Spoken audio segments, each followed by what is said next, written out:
I know some of these words.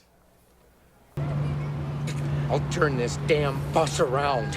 That'll end your precious little field trip pretty damn quick, huh? Are there supplies hidden in here? Yep. No way, I did not know that. Hello. Today we're going to be talking about why you are statistically likely to be a bad teammate in Arma Reforger. I don't blame you. I blame the UI for not doing a better job telling you how bad you are.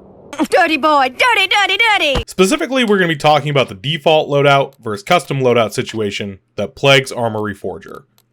Why would he give me his fancy Dear Goose's hunting outfit if he wanted to hunt me? Huh? Explain yourself. I can protect you. Hey! Don't go! As a default loadout, you cost 20 supplies to spawn at a base, and depending on a few factors, including the buildings, server settings, and mods, these numbers can change drastically. For this video, we'll be focusing on the vanilla system and those numbers. Each base has a finite amount of storage for supplies, so every time you respawn you pull from that supply pool, which affects everyone's ability to build defenses, pull vehicles, or pull equipment. You can see the supply cost of each item in the arsenal, and you can also get your loadout cost in the top right after saving your loadout, or when you respawn above your character to the left.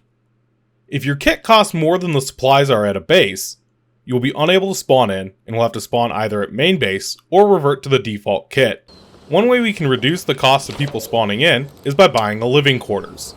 This requires you to be the rank of sergeant in order to place down, and will cut the spawn cost of a kit in half, including the default loadout. Now let's say you want to be a sniper machine gunner with a large backpack, as many new players feel they are entitled to. What a noob uninstall! You are worth 188 supplies, or roughly 9.5 players being able to spawn in. On top of that, you are quite possibly the slowest person to exist. Now let's say you want to be a grenadier and bring 20 grenades and a law. You are again going to be worth roughly 9.5 respawns. You are not worth it. You're just not. I play against many of you, you're not that good of shots even if hit reg was fixed.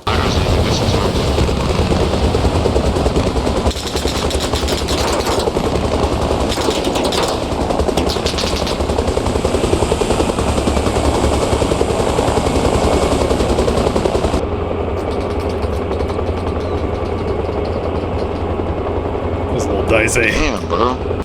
Now let's talk about trucks and logistics. Hello, I'm a truck. Each truck carries 600 supplies. In the next update, you'll be able to carry more, but this still means a truck driving and resupplying a base, in which they are dealing with not only the time to drive back and forth, but also enemy who are attempting to disrupt logistics.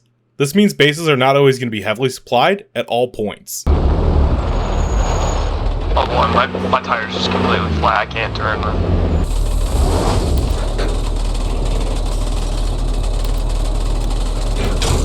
Tire, is it? Front left.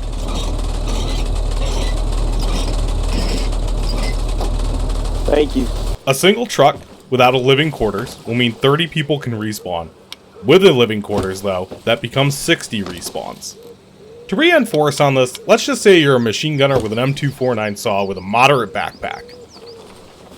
You're worth 5 respawns, or a sixth of a truckload.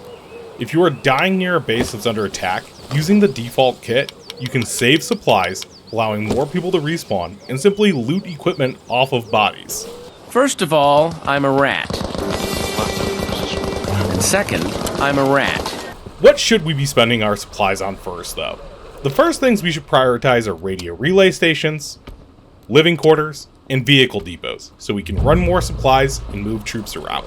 Arsenals should be one of the last things you build. A brief rundown on radio relays and why they're important. If you notice, our main base only has a single bold red line, which represents radio connection coming from it. It can only provide radio connection to Wisconsin, but if we were to build a radio relay station here, you notice we now have a direct radio connection with 3 other bases and don't need to rely on our radio relay through Wisconsin. These are vital early on for allowing players to push the front line. Thank you for checking out the video, and keep those kits light. I gotta wife the kids to go back home. I don't. Well, the good news is if he doesn't make it home, you can go back to his wife and kids.